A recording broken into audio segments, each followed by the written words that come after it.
covering enzyme assays, different enzyme assays. All right. So let's just start with the topic. We have already covered the topic. We have already covered the instruments such as microscope and different types of microscopy. Then we have also talked about spectrophotometry. All right, and we have covered different areas under it. All right. Now, talking about electrophoresis.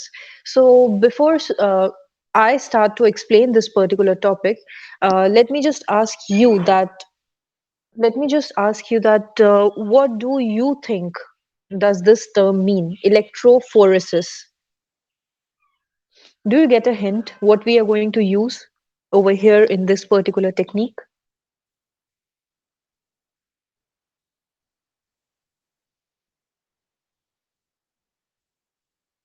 You can either unmute yourself and say it out loud, or else you can type it over here.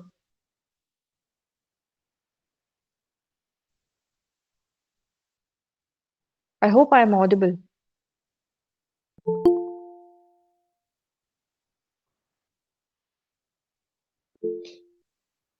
Electric field, all right. Anything else that you get to know from this term, or you might have heard about this earlier?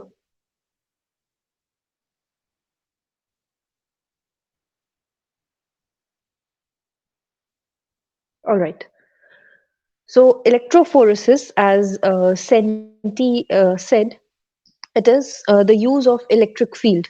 All right, we apply electric field over a solution or over a field, and from there, the charged particles they migrate towards their respective ends, towards the anode or towards cathode. So that migration or leads to differentiation of charged particles. All right, so this is what electrophoresis is about. All right, broadly speaking. Now, electrophoresis, it is an electrokinetic process. It is an electrokinetic process which separates charged particles in a fluid using the field of electric charge. All right, and it is most often used in life sciences to separate the protein molecules or DNA, and it can be achieved through several different procedures depending on the type and size of molecules. All right. All right. Now, talking about high voltage electrophoresis, that would be our first type of electrophoresis. All right. So, in high voltage electrophoresis, the equipment it consists basically of two items. First is the power pack, and second is the electrophoresis unit. All right. Now it works on this basic principle, which says that in the paper electrophoresis, it is simpler than paper chromatography. So paper chromatography basically means like you might have seen this phenomena where you dip a chalk in ink solution, right? So the ink it ascends to lengthwise on the chalk, right? So the same phenomena happens with paper also. If you take a paper and try to dip its one end in the solution, so whatever the color of solution is, it or whatever the liquid is present inside the solution, so it would be ascending onto the paper. All right. So now this occurs because of absorption phenomena, absorption and adsorption phenomena, and the same technique is used for separating out particles also. All right, so that is used in that is chromatography technique. So we use paper over there, so that is called paper chromatography. And the principle of paper electrophoresis, it is much similar and much more simpler than what paper chromatography is for.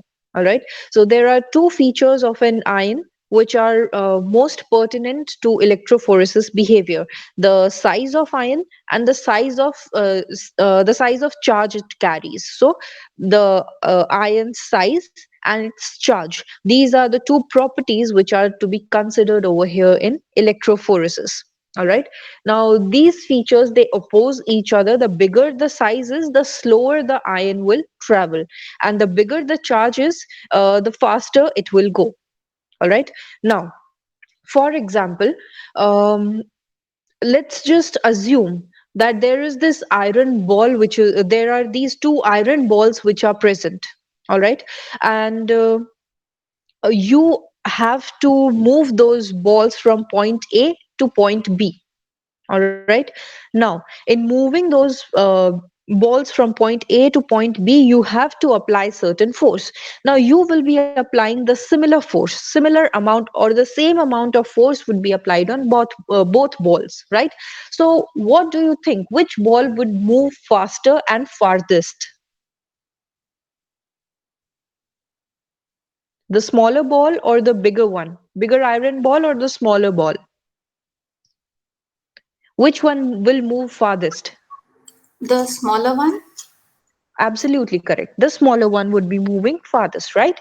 Because its size is small, and hence the force required to move is it. The force required to move that ball is quite small, right? Now, I coat these balls with a magnetic powder. I stick magnetic powder to its surface. Now, I at another end, I'm keeping instead of these iron balls, I'm keeping two magnets. One is bigger in size and another one is smaller in size. All right. And on the other end, I'm placing an iron plate. All right. So what, according to you, would happen? Which ball would be moving faster towards the iron plate? Which magnet ball would be moving faster towards the iron plate? The bigger The one bigger or the ball. smaller one? The bigger one. Yeah, bigger one, because it is having more charge, or it would be attracting the iron plate with greater force, right? So the same happens over here also. In this particular solution, we are applying electric field, and because of that electric field, the ions, they would be mobilizing towards their respective ends. That is, the positive charge would be moving towards the anode and the negative charge would be moving towards the cathode. All right. Now, uh, this mobility is affected by the factor that what is the size of those ions which are present inside the solution, and the second thing is what is the charge which is present on those molecules. All right. The larger the molecule would be, the more difficult task it will be for the you know those ions to move or migrate towards their respective electric fields. And the higher the charge would be, the more it will be attracted towards the its counterpart, right? If it is a negative charge, it would be moving towards cathode. If it is a positive charge, it would be moving towards anode. All right. So these are the two factors. Now next is another thing which is covered here is that these features, they oppose each other. We have talked about it. The bigger the size, the slower the ion will travel, and the bigger the charge is, the faster it will go. All right. Now, talking about the instrumentation of high voltage electrophoresis. All right. So it has a simple instrument. The instrument is quite simple. So the components of high voltage electrophoresis are firstly the electrodes. Second is the buffer reservoir. The third one is support for electrolysis medium, and then transparent insulating cover is there, and then a cooling plate is there. All right. Now I'll be explaining each, the function of each components. Electrodes, they will be providing, or they will be creating an electric field all throughout the medium. The buffer reservoir, it acts as a medium to balance the charges. All right. So it will not allow the accumulation of the charges at one place. It would be working as an reservoir for you know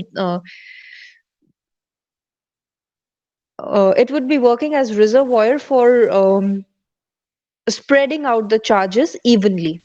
All right. Then next is the cooling plates which are there. So these cooling plates are holding the sheet together. Electrophores, the sheet on which this movement of solution would be taking place. So it is keeping those, that sheet at one place. So these are the cooling plates. Then there is the support for electrolysis medium that would be there. Then transparent insulating cover would be present over there, and cooling plate, as we have already discussed. Now uh, high voltage electrophoresis, it has been as you switch it on, as you switch this instrument on, so over here, you can see that there is positive electrode onto your right hand side, and to your left hand side, there is negative electrode which is present. Now you switch on the system, so this cooling water would be circulating throughout the system, and the charge would be because the electrodes are present and electricity is applied over there. So in order to prevent the sheets from getting overheated and solution to get disturbed, in order to prevent that, so we keep a constant supply of cooling water,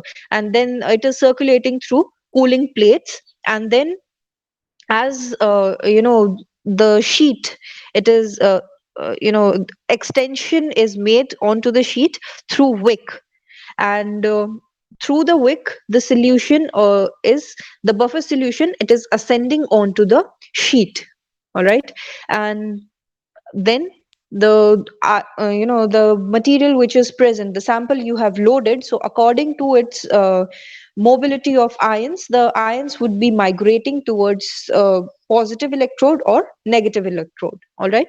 Now talking about the application of this particular instrument, high voltage electrophoresis, it has been successfully used in separation of low molecular weight substances such as amino acids, peptides, indoles, sugars, purine, pyrimidine, amines, and inorganic ions. And the amino acid composition of two unknown samples can be determined using this particular instrumentation. All right. Now, we have talked about amino acids, peptides, then purines, pyrimidines, amines, etc. over here, right? So before we move ahead, I wish to ask a certain question from you people, that what is DNA made up of? What is DNA made up of?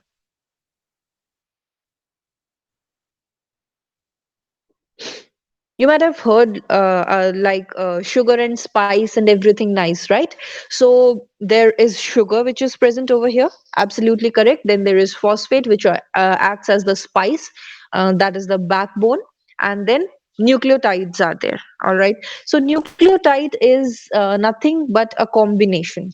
All right. So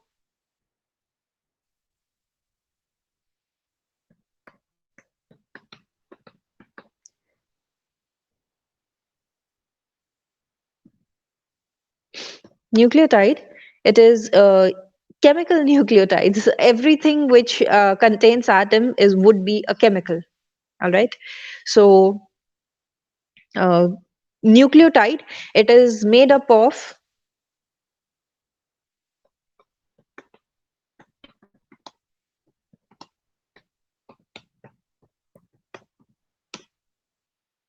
nucleoside and phosphatase. All right. Then when I talk about nucleoside, it is made up of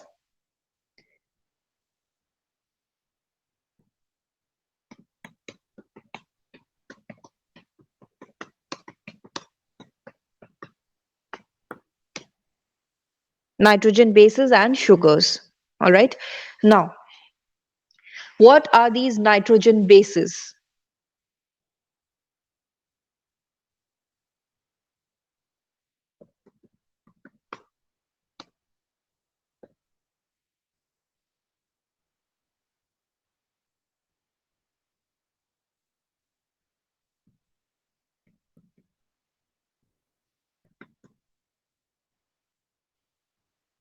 What are these nitrogen bases which are there in um, DNA?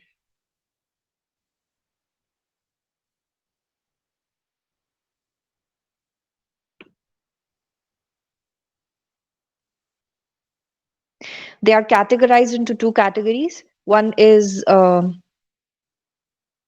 all right, A, G, T, C. All right. So, what are their names? They are classified in two broader categories. They are purines and pyrimidines. All right. So, purine, it is AG. All right. Adenosine stands for A.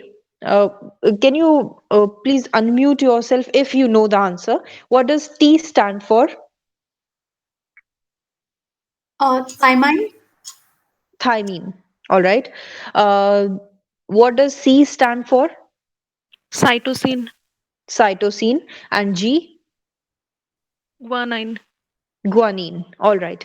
And so adenine, cytosine, thymine, guanine. One more is there, that is uracil, which is not present in DNA.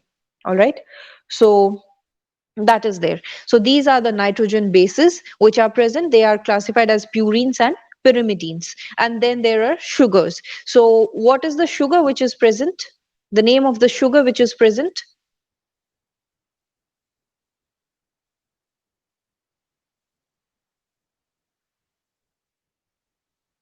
Name of the sugar which is present in DNA. What are the types of sugars if you recall or recollect?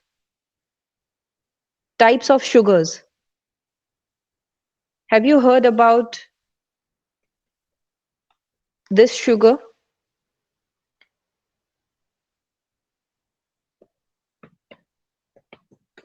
I'm sorry, that was a mistype. Glucose. Have you heard about glucose? Yes, ma'am. Yes, ma'am. Fructose. Yes, ma'am. Yes, ma'am. Have you heard about this sugar? Ribose? No, ma'am. No? Yes, No. ma'am. All right. What is the full form of DNA? Deoxyribonucleic acid. All right. So over here,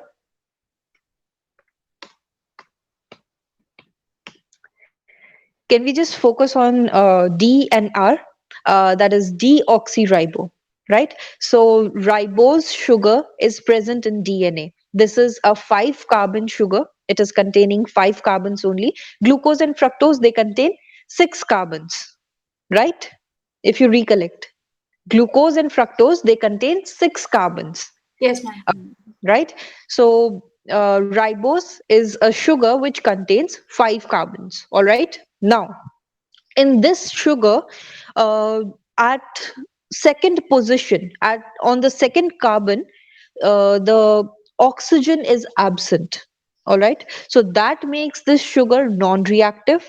Also, uh, this particular sugar is present in DNA. So the full name of DNA is 2-deoxyribose nucleic acid. All right. That is 2-deoxyribose nucleic acid. All right. Now, uh, we all know the components or the ingredients which make DNA. So there is sugar, which is 2-deoxyribose sugar is present. Then there are bases. Those bases are A, G, T, and C. All right. And then there is phosphatase, which is present. Phosphatase would be PO3 4 minus raised to the power 4. All right. So H3PO4. All right. I'm so sorry. That would be PO4 raised to the power 3 minus. All right. So phosphatase group is present over there, and this serves as the backbone. And on this backbone, the sugar molecules along with the bases are attached. All right.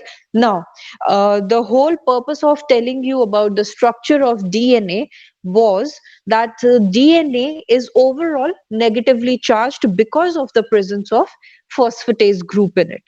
All right. So if I put a DNA sample, a sample which contains DNA, and I apply electrophoresis technique, so what do you think, towards which end will DNA molecules or DNA strands will run?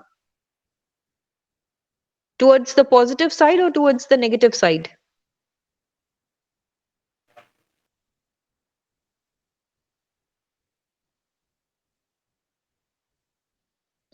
If you are applying electric field Positive side. onto, or absolutely correct, positive side. Why?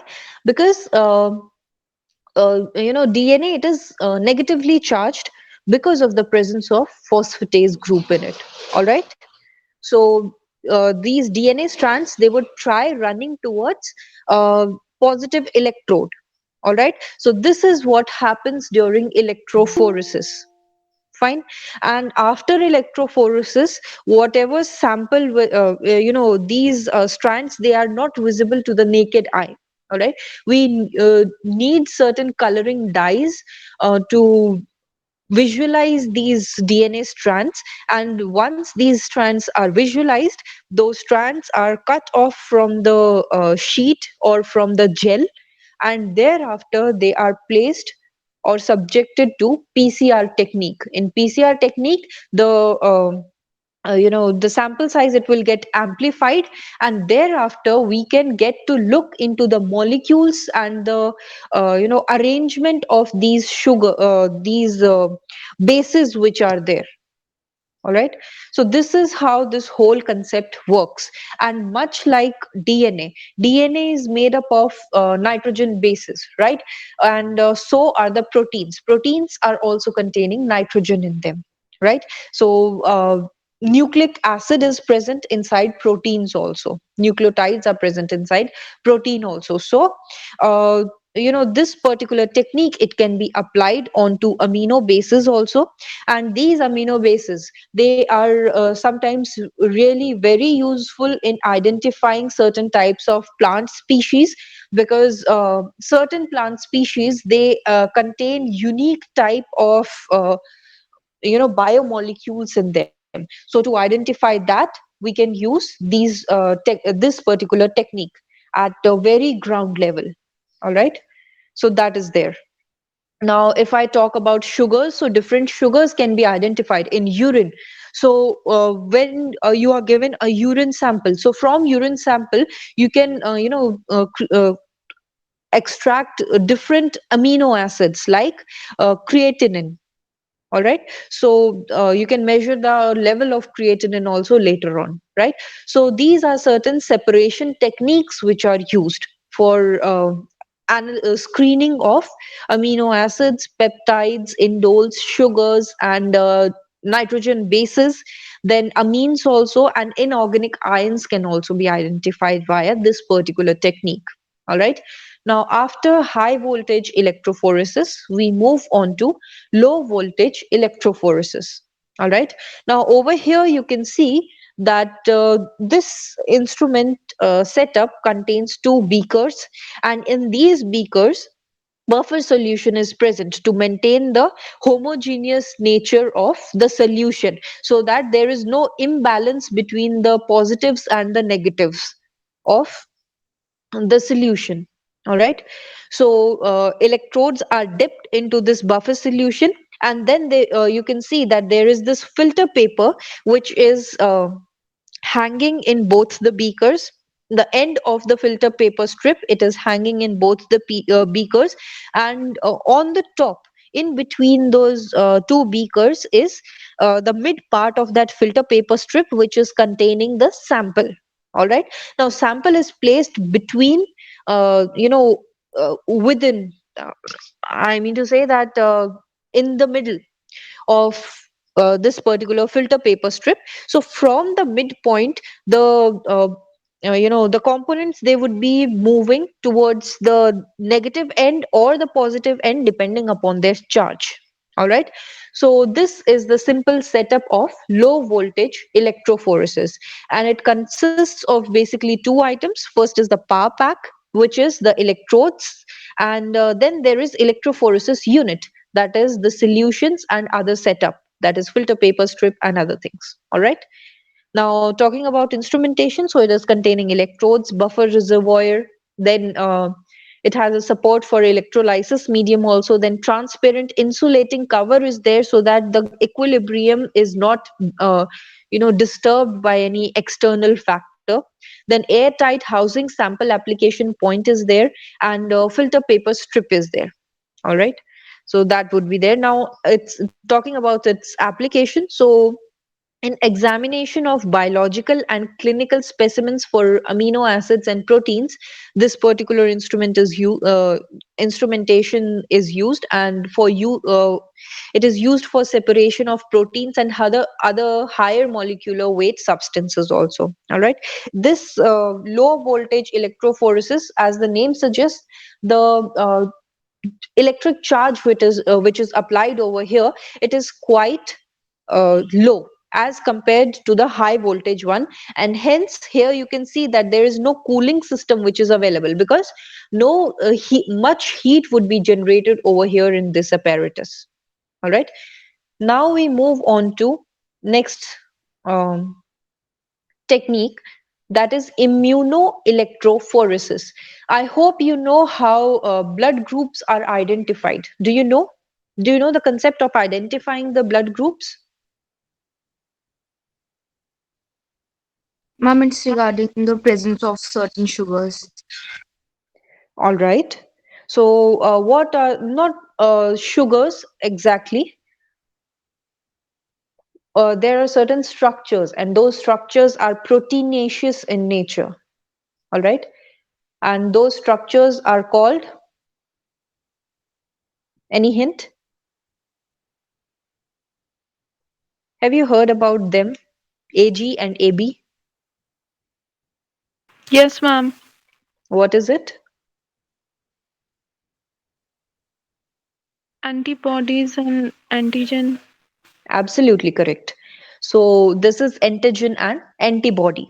All right. So based upon their reaction, the result is given. So when these antigens and agglutination, absolutely correct, agglutination, this reaction which would be occurring when an antigen and antibody would be combining, so the reaction that would be occurring, this is named as agglutination. All right. Now, uh, this forms the base of immunoelectrophoresis. So over here, this is the basic reaction which is occurring inside our body as an immune response, and hence the name is given to this technique as immunoelectrophoresis. All right. Now, the separation of DNA, you might have heard about it in your 12th standard biology also. Let me just make it clear for myself that how many of you have a biology background?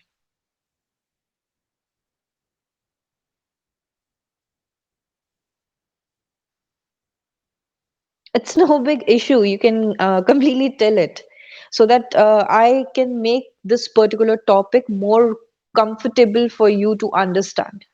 No, ma'am, not biology. No biology, all right.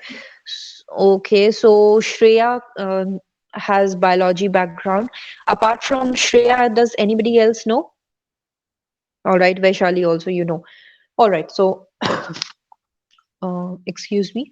Now, talking about immunoelectrophoresis. So, all right. So let's just make it even for everyone so that everyone can understand from the same level. All right. So our body cells, they contain certain protein structures on them. All right. Now, for example, uh, there are certain boxes. All right. Now these boxes, they contain, much like lock and key, you can say. So these locks, they are containing these locks can be opened using one key only, right? So this action is used in enzymes basically, but over here, to make you understand this particular concept, for example, consider the body of lock as your cell. all right, and on the surface of these cells there are certain structures which are present, all right. So in a lock you have only one hole for a key, right? Now imagine that the surface of this lock, it would be containing many keyholes in it, all right. Now consider these keyholes as antigens, and for them there would be certain antibodies, all right. Now once the antigen combines with the antibody, that is, once the key is put right key is put onto the put into the keyhole and moved, so the lock opens. So much like that, when these antigens and antibodies combine with each other, so they would be forming a they would be blocking this particular site, they would be blocking this antigen, all right. Now this antigen cannot react with anything. So your immunity, these antigens basically they are receptors for the different viruses which are there, or the infection which has happened in your body. These antigens, they are responsible to catch hold of those proteins which are present on those virus structures. But instead what is happening is that they are blocked by antibodies, all right. Now these antigens will not be working. Fine. Now what happens is that it is of no use, and instead a clot is formed. Fine. So this particular reaction, when it happens, so that is called agglutination reaction, and it occurs between the antigen and antibody, and this precipitation which is occurring, this is the key factor in immunoelectrophoresis, all right. Now imagine that somebody has a blood group. You all must have heard about this particular thing, that if somebody is having a blood group, he or she cannot be donated B blood group, right? So we cannot transfer B blood group into the body of a person uh, that is containing A blood group, right? And for the same factor, if somebody's blood group is A positive, he cannot be transferred A negative blood, right? You must have heard about this thing, right? This is clear to everybody, I think. Yes, ma'am. Yes, ma'am. Yeah. So now what happens if you transfer a different blood group to a person, right? So the red blood cells, they are containing these antigens on them, all right. Now the for example, somebody's blood type is A. Let's just take example of me. Fine. My blood is A positive. Fine. Now somebody transfused different blood group into me, that was B positive, all right. Now my blood is containing RBCs, and those RBCs are containing the antigens A. Antigen A is present on my RBCs, all right. And my body, the blood stream, that is the plasma, it would be containing antibodies, and antibodies would be present for blood group B, all right. Now what will happen once the B blood group, it enters into my body, the antibodies B, they would be reacting with the antigens which are present onto the red blood cell of another person, right? So clotting would be occurring over there, and the antibodies for A blood group would be present inside blood group B, right? So they would be reacting with the antigens which are present on the RBC surface of my blood group, right? So this will be creating blood clots.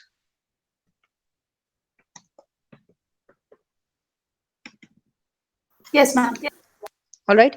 So hence the transfusion would be lethal for me. Fine. So this is the reason we cannot transfer the different blood groups to different people. To different blood groups, right? The blood groups should match, right? So that is there. This is the basic concept which we will be using in immunoelectrophoresis. All right. And apart from that, as we'll proceed further, I'll let you know about different things. So Excuse me, that, ma'am. yeah, I had a question. I don't know whether I'm right or wrong, but about the O positive blood groups, yes, I suppose they could be like say, RH factor is converted also to, there.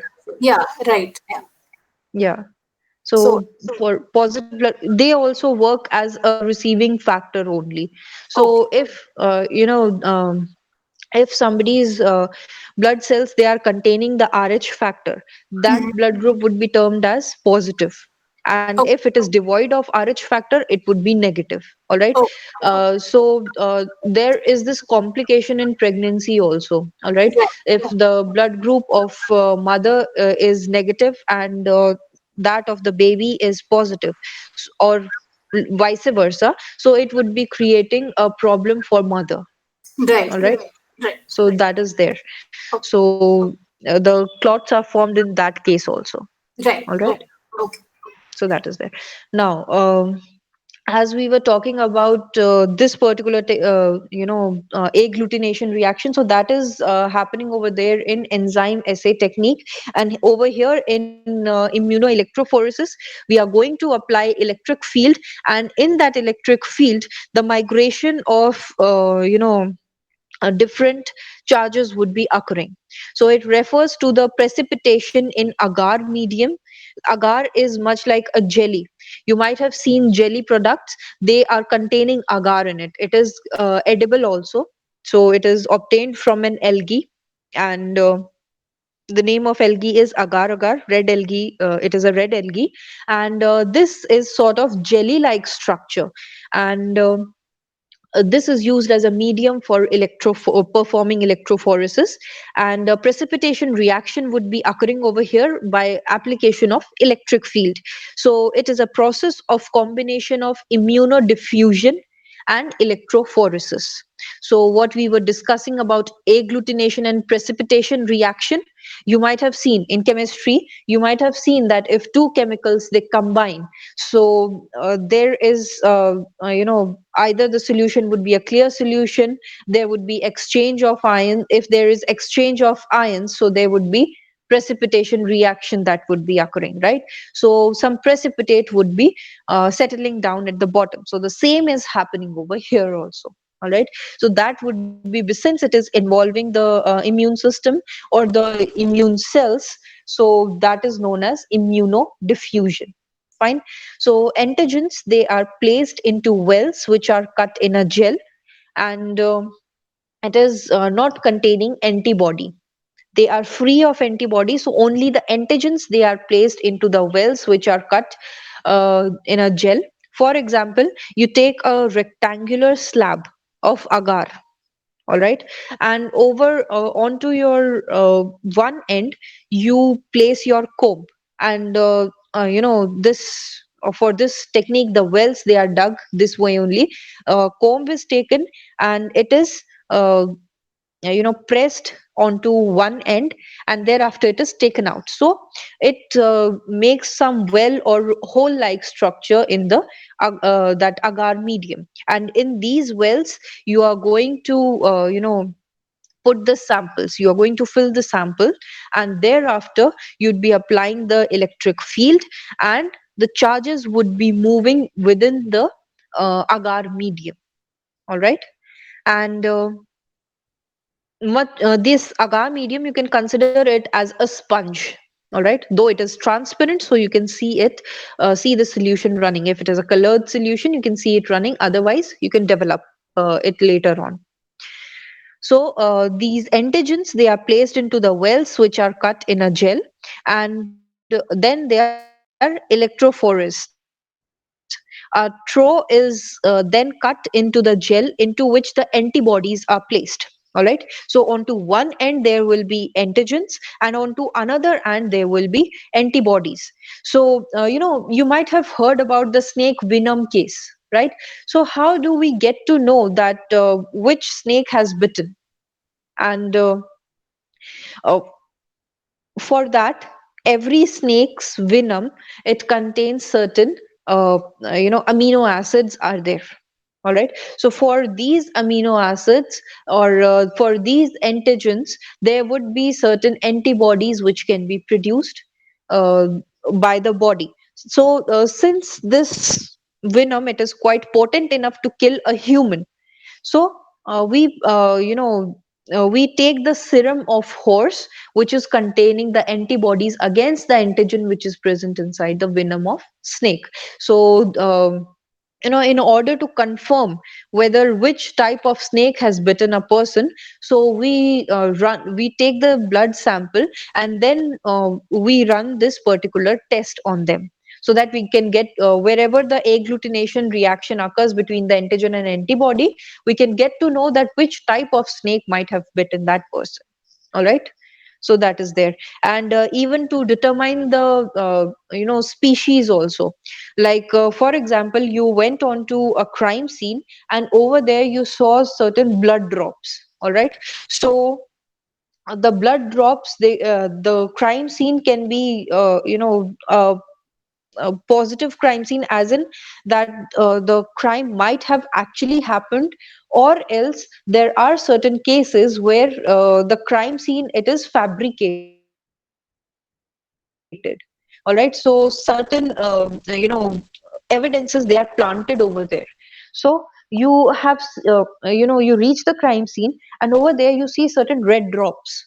So in order to confirm whether that red drop is blood or not, so you run this antigen antibody test, and then once it is confirmed that yes, this particular liquid is blood, so then you run the species test in order to confirm that whether it is a human blood or it is any other animal's blood. All right. So for the same purpose, immunoelectrophoresis technique is applied. All right. So these antigens and antibodies, they would be these antibodies, they would be placed laterally to meet the diffusing agents, and a lattice formation and precipitation, it occurs, permitting the determination of nature of antigens. All right, what type of antigens are present, we can get to know about that. And this term, it was first coined in 1953. All right. So over here you can see that this blue box, the inner blue box, which is a box like structure which you are seeing, this is a glass container which is containing agar gel in it. Agarose gel you can call it, or agar gel you can call it. So it is placed inside this particular container, and within this container, electric field is applied. You can see positive and negative end, positive end towards your left side and negative end towards your right hand side. And then there is power supply, which would be keeping a constant supply of electric field. And because of electric field, the charges would be migrating towards each other. All right. So for that mobility, electric field is applied in the solution. All right. So that is there. Now, principle of immunoelectrophoresis.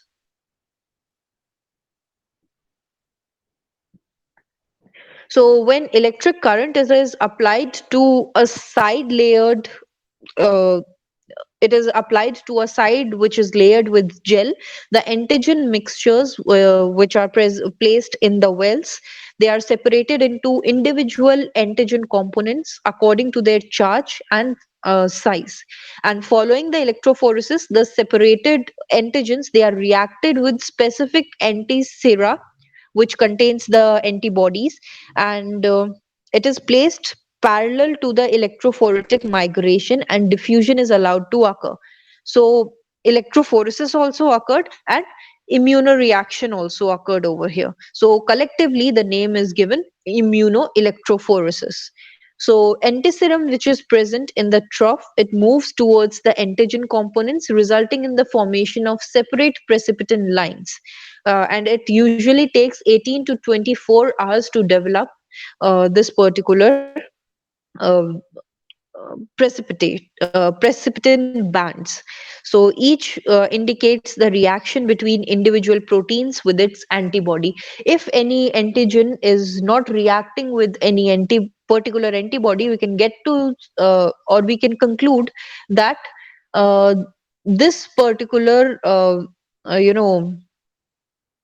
antigen is coming from unidentified source, or whether the source which was mentioned, it was uh, not relevant. All right. For example, in the police reports, all right, it is asked when the cases are forwarded to forensic science laboratory. In that, under serology division, the cases go for identification of the blood groups and different things, right? So um, from the blood group, the police asks whether the sent sample is blood or not. If it is, second question is, if it is blood, then which species blood is it? Is it human blood? Then third question, what is the blood group of the blood? All right. Fourth question, whether this blood group matches with victim or culprit or none. Fifth question, if yes, if the blood group matches with uh, them, is the DNA same or not? Because I have a positive blood group, but this does not mean that that would be my individual characteristic. My individual characteristic in terms of serology would be DNA, my DNA, right? So uh, what the genetic material is then later on matched for narrowing down the individualization. Fine. Till now everything is clear. Up till now. Yes, ma'am. All right. So this is how immunoelectrophoresis is performed. And talking about the results, so the presence of elliptical precipitin arcs represent antigen antibody reaction, and absence of formation of precipitin, it suggests no reaction. And different antigens can be identified based on their intensity, shape, and portion of the precipitin lines which are present. Now, talking about the applications of immunoelectrophoresis, so this test, it helps in identification and approximate quantization of various proteins which are present in the serum. Then immunoelectrophoresis created a breakthrough in protein identification and also in immunology. And then immunoelectrophoresis is used in patients which are who are suspected with monoclonal and polyclonal gammopathies. This is certain clinical situation, so it is used in medical situations also. Then this method is used to detect normal as well as abnormal proteins such as melanoma proteins which are present in human serum. And then it is used to analyze the complex protein mixtures which are containing different antigens. Then this method is useful to monitor the antigen antibody purity and to identify a single antigen in the mixture of antigens. And then immunoelectrophoresis, it is an older method for qualitative analysis of M type of proteins which are present in serum and in urine. And it helps in diagnosis and evaluation of therapeutic response in many diseases which affect the immune system, which target the immune system specifically. All right. Now we come on to the next category of instrumentation, that is immunoassays. All right. So talking about immunoassays, so it is of four types. First is monoclonal antibodies. Then there is radioimmunoassay. This would be using the radioactive material. Uh, the antigens, they would be tagged with radioactive material. Then there is radial immunodiffusion. Then there is PCR, that is polymerase chain reaction. Then there is immunoassay. reaction. In PCR technique, it is used, in current time, this coronavirus, it is detected using rapid PCR. All right. So rapid polymerase chain reaction is used for detection of this particular, you know, viral antigen. Fine. Now, talking about monoclonal antibodies, that is the first category. So they are the antibodies that are made by identical immune cells that are all clones of unique parent cell. Monoclonal antibodies can have monovalent affinity, that is, they bind to the same type of epitope. All right. And this technique, uh, it was devised, and the method, it relies on fusing the B type cells from an immunized animal. And over here you can see the mouse which is used. So B type cells would be taken from it. Our body, it contains two types of cells which are responsible for immunity, right? It is T type cells and B type cells, right? So these B type cells, they are used over here. So the fusion of these B type cells with an immortal myeloma cell line is done, and thereafter these cells are grown under conditions which are unfused normal and tumor cells cannot survive. All right. So under these conditions, the monoclonal antibodies are prepared. The resultant fused cell which grow are called hybridomas. Each hybridoma makes only one immunoglobulin, and it is derived from one B cell of the immunized animal. The antibodies which are secreted by hybridoma clones, they are screened for binding to antigen of any particular interest, and this single clone with the desired specifically antibody is selected and expanded. The products of these individual clones, they are monoclonal antibodies for each for specific single epitope of the antigen which is there, and it is used to immunize the animal and to identify the immortalized antibody secreting clones. All right. So basically, sorry.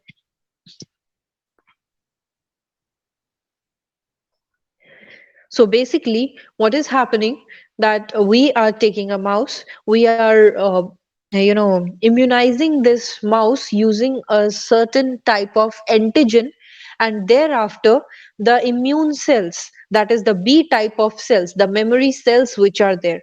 So those B type of cells, they would be taking hold of these antigens, and then antigen antibody reaction would be there, and these antibody forming cells would be seen.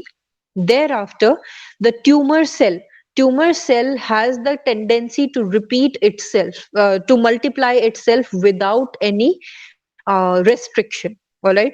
That is what results in myeloma cancer. All right. So these tumor cells, they have the property that their division is uncontrolled. All right. So that is what causes cancer. Now talking about these tumor cells, so these tumor cells, they are fused with these antibody forming cells, and thereafter the structure which is there, that is called hybridoma. Now these hybridomas, they are containing they are the type of cells which can divide uncontrollably into numerous cells, and they will also be containing the antibody, these antibody forming cells onto them. These protein structures will be present onto them. Now these hybridomas, they are screened for production of desired antibody. Now I will be testing whether the fusion has taken place correctly or not. So I will be combining the antigens which are present onto my cell. I will be combining them with specific antibody of my interest, and if the reaction takes place, if the antibody producing hybridomas which are cloned, they are reacting with the specific antigens, the precipitation would be taking place, and thereafter I can clearly say that these particular cells, they are actively containing my antibody which I desired to produce. And thereafter, the rest of the cells, they would be um separating the tumor cells from those antibodies, and clonal, that is called clonal expansion. And thereafter the monoclonal antibodies would be derived from them.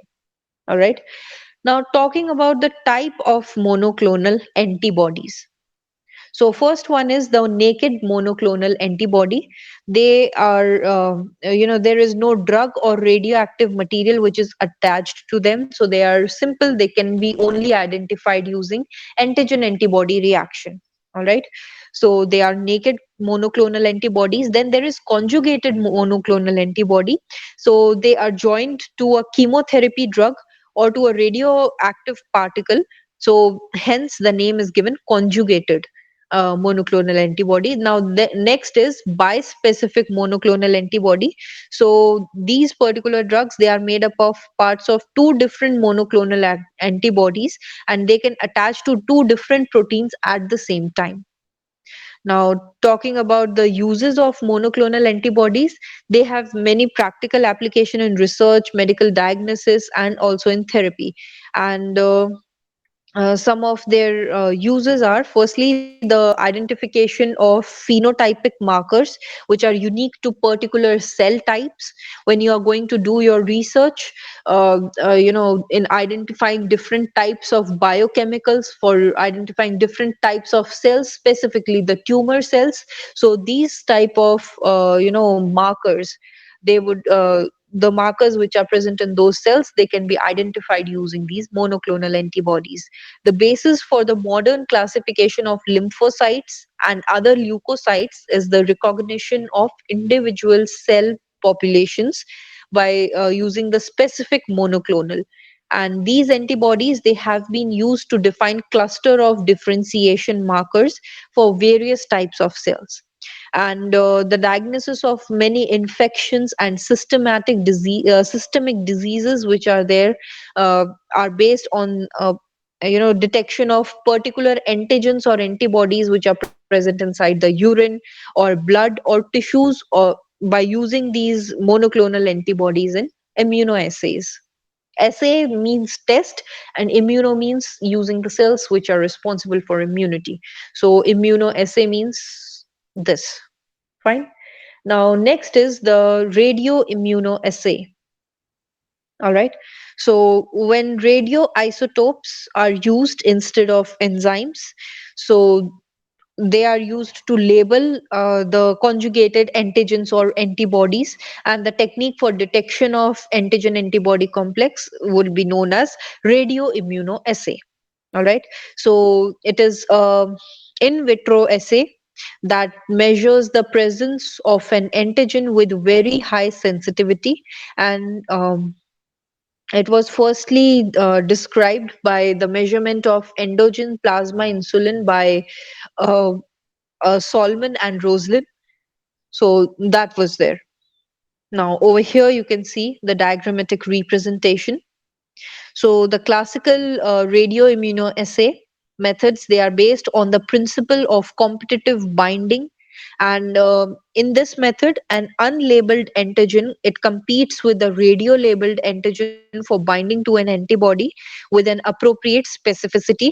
Thus, when the mixtures of radio labeled and unlabeled antigens, they are incubated with the corresponding antibody, the amount of free radio labeled antigen, it is directly proportional to the quantity of unlabeled antigen in the mixture. All right. So that is there. It would be visualized over here. You can see that it would be visualized using the gamma rays. Now, the principle, it involves the combination of three principles. So the first is the immune reaction, specifically the reaction between the antigen antibody, and the next step is a competitive binding. So it would be giving a specificity that your antigen would be binding to a specific antibody, radioactive antigen would be binding to any normal antibody, and hence there would be a competition between the radioactive antigen and the normal one. So there would be specificity, it would be giving the specificity. And then there is this measurement of radio emission using the gamma counter or the gamma light source. So that would be the sensitivity, that would be providing the sensitivity to this particular test. Now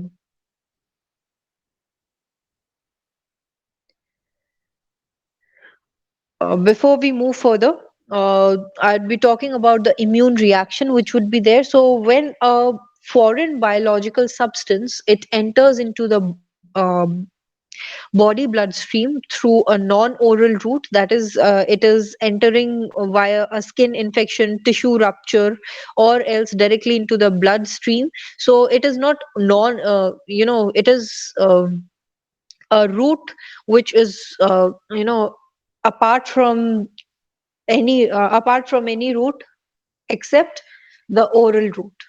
All right. So the body recognizes the specific chemistry on the surface of foreign substance as antigen, and it produces specific antibodies within itself.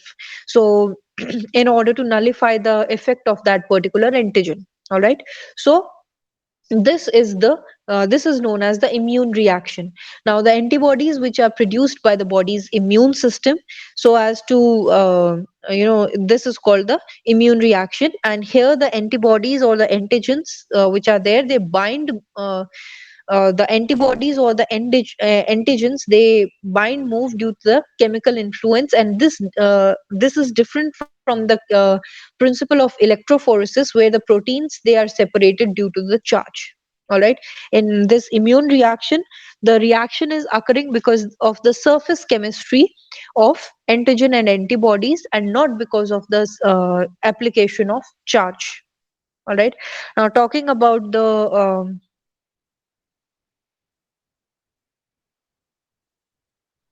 radial immunodiffusion. So in this okay, before this radial immunodiffusion, let us get back to radio immunoassay. So in this, it is quantitation of hormones, drugs, or HB antibody antigens and other viral antigens. And it can analyze the nanomolar and even the picomolar concentration of hormones in biological fluids. And other than that, it can be used to determine very small quantities of antigens and antibodies inside the serum. All right. Now coming on to the radial immunodiffusion. So it is a technique for detection or measurement of antibodies and antigens by their participation, by their precipitation, which involves diffusion through substances such as agar or gel agarose. All right. Simply, uh, you know, to simply put it, uh,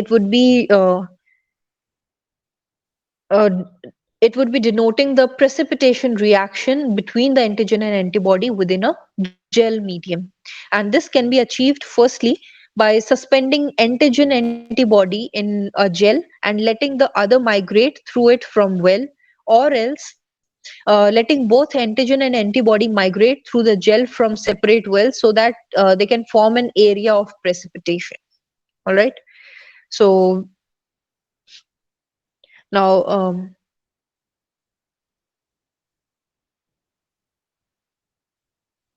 this particular method, that is a radial immunodiffusion, it is a single diffusion technique wherein the solution which is containing the antigen, it is placed into the well in a gel or agarose surface, and evenly impregnated with antibody. The diameter of the ring that precipitates around the well as a result of antigen antibody reaction corresponds to the amount of antigen in the solution.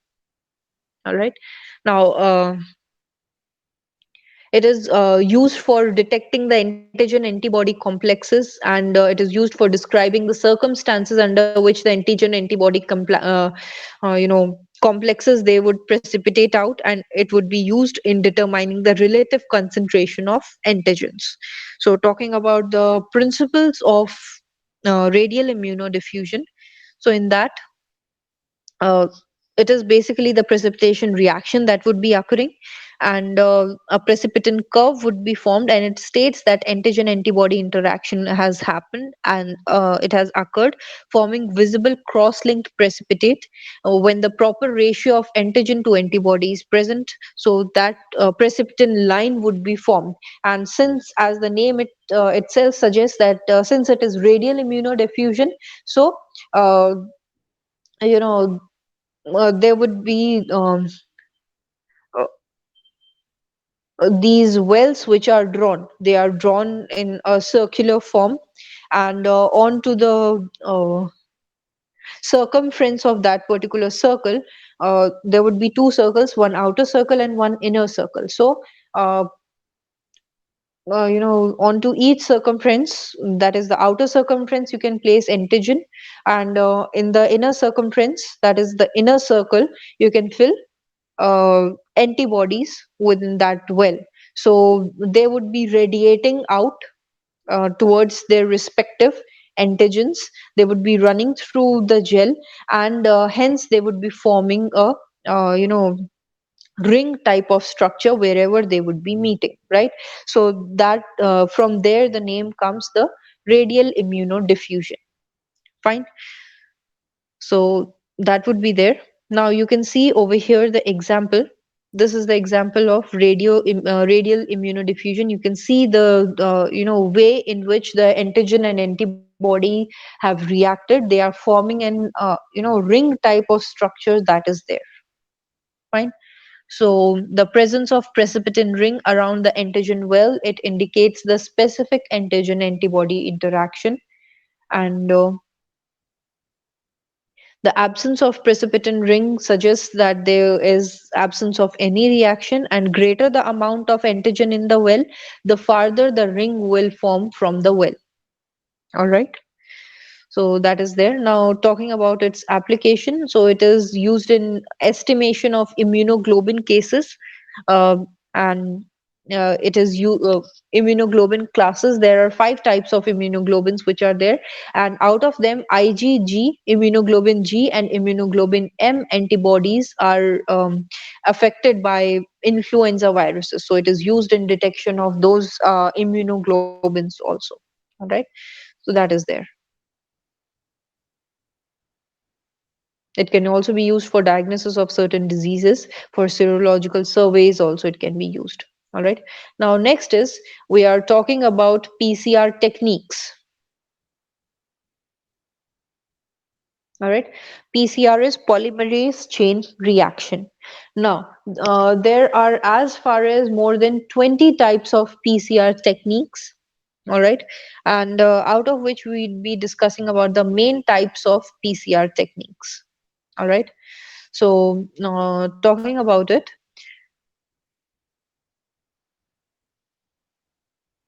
over here, it is mentioned the amplified fragment length polymorphism.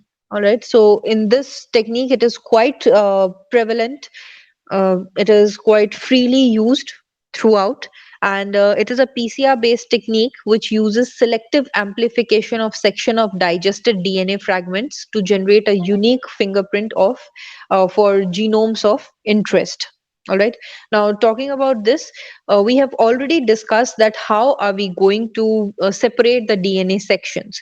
We would be placing the cells of our interest. We would be taking out the nuclear material from the cell, and there from the nucleus of the cell we'll be taking out the nuclear material, and then we would be subjecting it, or we would be placing that material inside the wells which are made inside agarose gel, and it would be subjected to electrophoresis.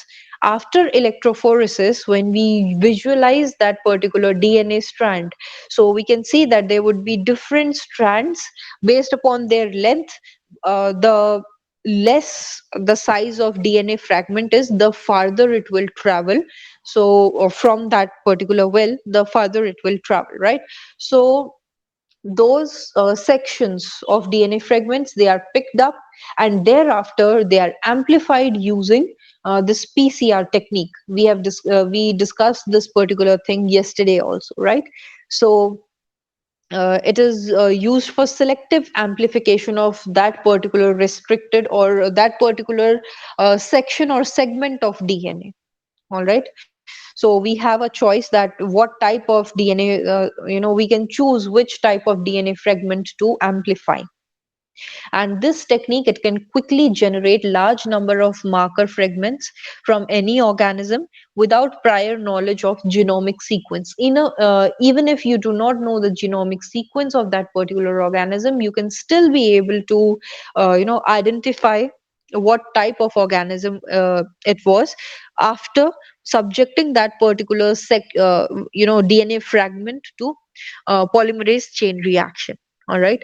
So this technique uses the restriction enzymes to digest the genomic DNA, and it allows the attachment of adapters to the sticky end of fragments. So now, once the DNA has been cut open from between, or using the restriction, these uh, restriction enzymes, they are much similar to the scissors. All right.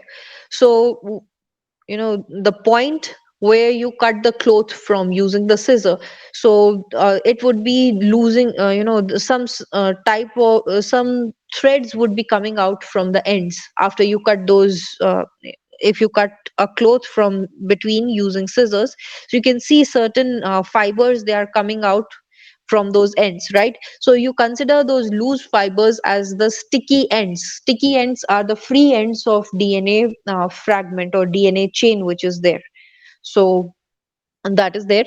And once these sticky fragments are produced, so a part of the restriction fragment is then selected to be amplified by using the primers that are complementary to the adapter sequence. Thereafter, the amplified sequences, they are separated, visualized on denaturating the agarose gel, and after that, this amplified fragment length polymorphism, it is applied for variety of application. For example, to analyze the genetic diversity within the species, that is to get to know what is the genomic sequence of the given DNA sample, and to analyze the biogeographic patterns and certain other things. All right.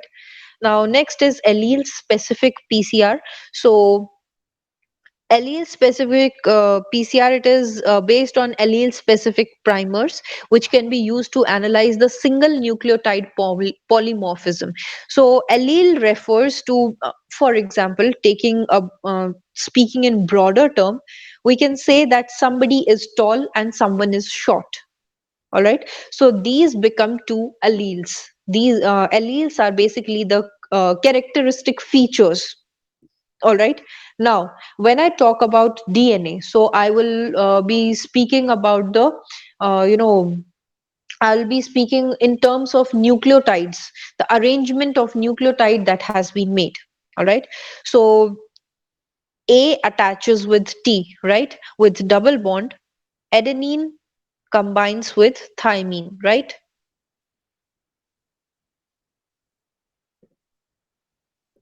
And guanine, it attaches with triple bond with cytosine, right? Now, uh, these nucleotide sequences, for example, I have a nucleotide sequence which says, and the complementary strand would be containing, all right. So this is the nucleotide sequence that I'm looking for. This nucleotide sequence would be coding for a specific type of protein. All right. Specific type of amino acid. All right. I'm sorry. It would be coding for a specific type of amino acid. All right. Now, these nucleotides are of my interest. So wherever I will be finding these type of nucleotides, I'm terming them as alleles. And wherever I will be finding these nucleotides, I will be picking them up. So that would be my allele specific PCR. I will be choosing those particular alleles, I will be separating them, and then I will be subjecting them to polymerase chain reaction. I would be amplifying their numbers. All right. So that would be there. It is used for determination of ABO blood group genotypes. Now, blood grouping, it usually requires around one drop of blood. But what if the whole sample is less than that? For example, you are getting uh, uh, you are getting a tooth, for example, and you have to take out DNA. You can either use the sample, blood sample which is present inside that tooth for DNA analysis, or you can put it for blood analysis. For blood analysis, you would be requiring much more amount of blood, so rather you are focusing on DNA extraction from that tooth, right? So now, as the quantity is really small, so you will have to depend on the uh, you know DNA sequencing, checking the DNA sequence, and based upon that, whatever information you can get, you will be retrieving the information from the genetic sequence itself. So over there, it can be used, the DNA strand, as it is containing your genetic information, it would be coding certain section of DNA would be coding for certain type of protein, and this A blood group, B blood group, and O blood group, they are nothing but certain types of antibodies which are present onto your cell surface. All right. So these would be coding for these genomic sequence would be coding for certain types of proteins, right? So you have to identify this genomic sequence, and based upon that, you can identify the blood group of a person, whether it is a B or O blood group. All right. Now, next is fast cycling PCR. So it is based on technology which allows the amplification of specific PCR products, which significantly reduces the cycling time. All right, one cycle, it usually takes around 1 hour. So this PCR technique, it usually reduces the time. All right, that is there. Now it increases the affinity of Taq DNA polymerase also, and annealing, it can be only performed just in 5 seconds. All right, so it increases the rate of PCR. Then there is in situ PCR, inverse PCR technique is there. Then mini primer PCR is there. So in mini primer PCR, it is a new method of PCR technique which contains 10 nucleotide chain, and this is termed as a mini primer, and it is used for finding out rRNA sequences, and it cannot be identified, this rRNA sequence, this rRNA, it is quite reactive in its nature. So 16s 16s and 18s, we have two types of RNAs within us. So this prokaryotic type is 16s, which is found in viruses and certain types of bacteria, and within humans and other eukaryotic cells, this 18s type of RNA is present. All right. So this particular method, this is mini primer PCR method, it is focused on identifying the 10 nucleotide structure inside the 16s RNA, which cannot be detected using standard primers. Firstly, because it is quite reactive in nature, and then third is it is quite second point is that it is quite unstable. All right, so that is there. Now next is real time PCR, or quantitative PCR, you can say. So in this quantitative PCR technique, the it is based on the fact that the couple amplification of a target DNA sequence is occurring in real time. So you are taking a specific DNA strand, then you are subjecting it to PCR, and then amplification would be occurring over there. So uh, this technique is the primitive type of technique which was used when PCR was first invented. So it is termed as real-time PCR, and the strands of DNA, they can be visualized using the fluorescent dye.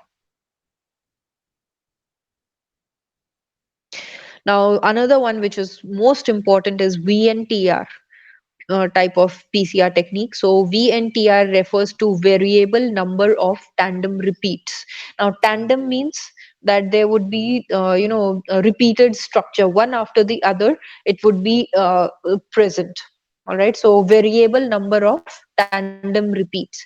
So they form an important marker for individualization, and they are the fragments. They are the nucleotide fragments or segments of DNA which show the little variation within a species, but they do show very enormous difference between the different species. Within the species, there will be no or negligible amount of difference would or variation would be present in these particular type of segments.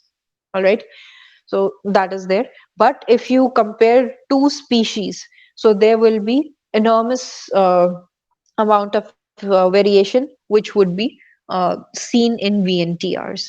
So it it can be amplified from very small amount of genomic DNA by using the PCR technique, and among other genotypic tools, PCR-based VNTR analysis, it represents a promising method for you know identifying different types of these tests that you are running for identifying people, for identifying different individuals, uh, for DNA analysis when we are sending our reports. So our reports are based on the identification of these variable number of tandem repeats. Now I have already shown you certain over here you can see certain codes. So three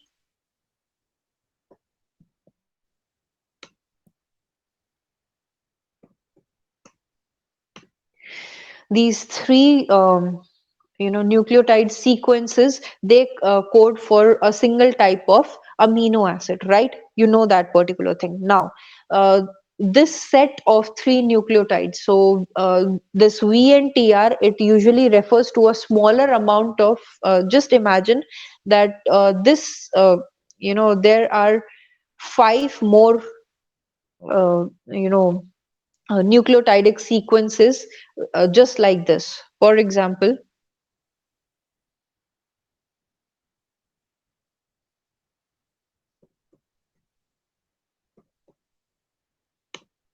and complementary to this would be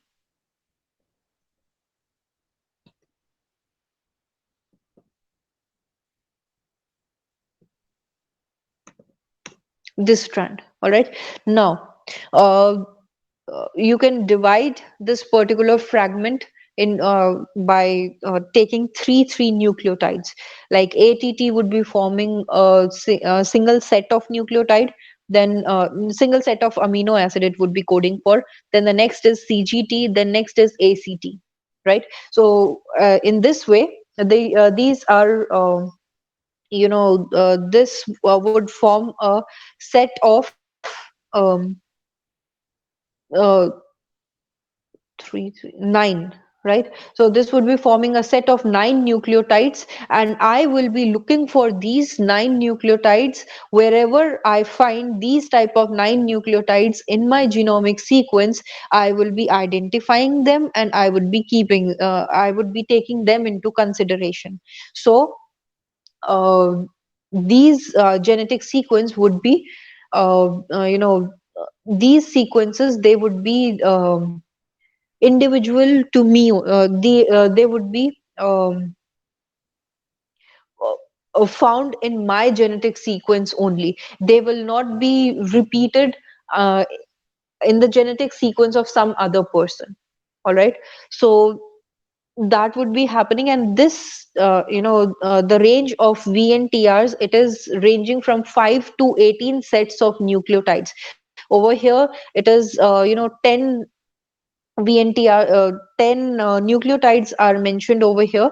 But um, if I take this sequence into consideration, so I'm taking the set of 10 nucleotides into consideration, and hence it is becoming the VNTR, and I will be subjecting it to um, a PCR technique, all right, for identification purposes.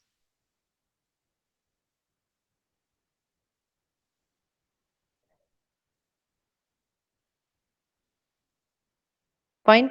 So with this, we are ending our instrumental analysis techniques. There is one more technique which is there. So we will be discussing it tomorrow, and tomorrow would be the video session in which I will be showing you videos uh, in which different instruments would be operated. All right, so tomorrow would be our final day for this for this biological instrumentation training program. And if you have any doubt until now, if you have any doubts, you can write it down, and tomorrow we'll be discussing it and giving it a final touch. All right.